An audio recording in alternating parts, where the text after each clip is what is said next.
안녕하세요. 성공학교입니다.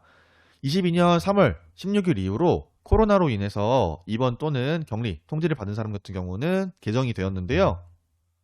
지원 기준 같은 경우는 우선은 확진자 또는 격리자, 가구 단위 신청 및 지급이고, 가구 기준 같은 경우는 주민등록표상 동거인을 동일 가구로 보는데, 실제로 동거하고 있으나 격리자가 주민등록표상 분리등재된 경우에는 별도 가구로 보아서 따로 신청을 해야 되고요. 신청자가 만약에 원칙적으로 가구 내 확진자로 해야 되는데, 확진자가 없는 가구는 격리자가 신청해야 되고요.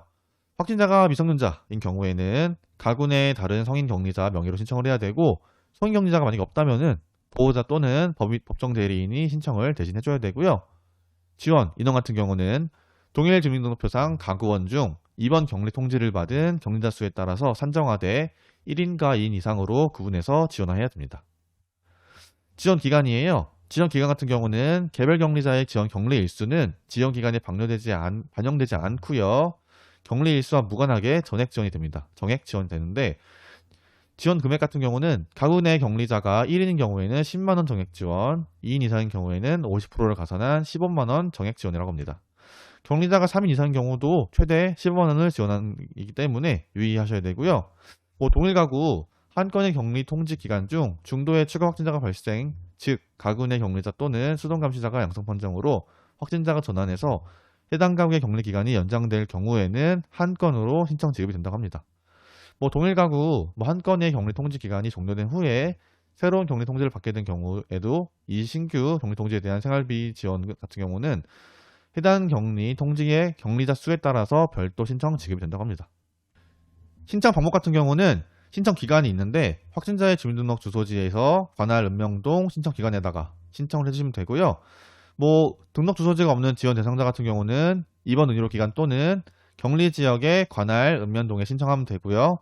신청 방법 같은 경우는 방문, 우편, 팩스, 이메일 가능한데, 본인 확인을 거치지 않는 비대면 신청의 경우에는 입금 시 본인 인증이 가능하도록 지급 계좌를 격리 당사자 계좌로 제한을 합니다.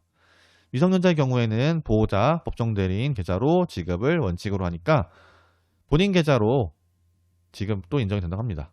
신청 기간 같은 경우는 격리 해제일로부터 3개월 이내이고요. 7일 격리 해제 후 3일간은 주의 기간이기 때문에 가급적 10일 경과 후에 신청을 했으면 좋겠습니다. 구비 서류 같은 경우는 생활재민 신청서 한 부 있고요. 격리 대상자 본인 통장 사본 일부, 본인 및 대리인 신분증, 주민등록 등본 등 세대별 가구 원수를 확인할 수 있는 서류, 단 행정정보 공동 이용에 동의한 경우에는 생략 가능하고요. 위임장 한 부, 예외신청 사유, 증빙 서류 한 부 이렇게 필요할 것 같습니다. 이거 같은 경우는 유급휴가 미제공 확인서 등 해당자에 하나고요. 처리 절차 같은 경우는 입원 격리자 또는 대리인이 신청을 해서 읍명동에서 신청 접수를 받고 시군구에서 검토 및 지원비 산정을 한 다음에 시군구에서 지원 여부 통보 및 결정 및 통보를 하고 시군구에서 지급을 해준다고 합니다. 지금까지 개정된 코로나 확진자 지원금에 대해서 안내드렸고요. 영상에 대해서 궁금하시다면 구독, 좋아요, 알림 설정까지 부탁드릴게요. 감사합니다.